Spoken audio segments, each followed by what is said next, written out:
Okay guys, so I'm here today for another viewing of this lovely room. Still trying to get someone for this room. It's got nothing to do with the property as such, but sometimes you find that the people that you are getting inquiries from are just not suitable, and that's been the case with this last room that's in this property. A lot of people that have been calling have been just unsuitable. Some people want to share, once again, with, in this particular property, it's single occupants only, no families, nothing in one room. So we have just had a number of inquiries and people that have viewed that have not been suitable. And you always have to go with your hunch. Always go with your gut. If someone comes to view and they're asking certain questions, or you ask them certain questions and they're not really coming forth with, answers, and you just feel like, you know what, if I gave this person this property, I think I'll probably regret it. They might end up causing me a headache.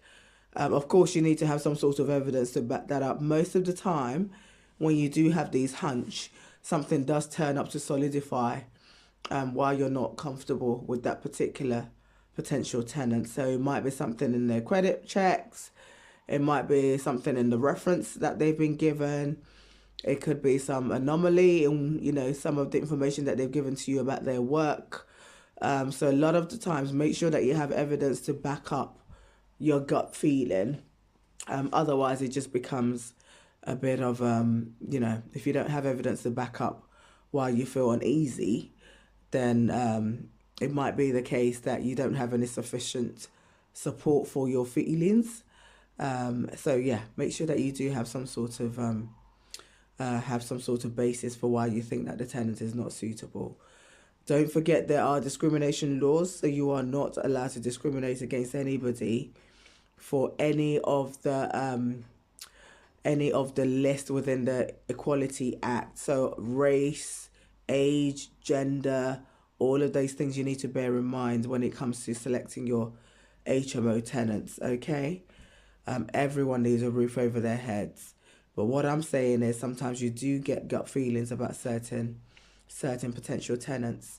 And at the end of the day, you are the one controlling this property. So you need to do what you need to do in order to make sure that the tenant that you have chosen is not going to give you a headache.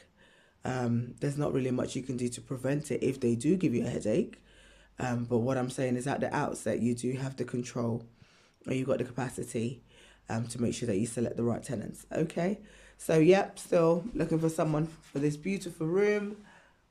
Gorgeous room, light. Right now it's a bright, sunny, cold day in London. I don't know where you are in the world, but the natural lights is what's coming through right now, so you can see the natural lights. It's a really nice bright room, so it's an amazing space. It's very big as well, so it definitely has people that are out for something like this, but unfortunately so far they've not been suitable. Sometimes you shouldn't be in too much of a rush to put someone in a space, because again, you want to preserve the peace of the house. You want to make sure that the person you select is a good fit for the house as well. All right, so I'll see you on the next one. Bye.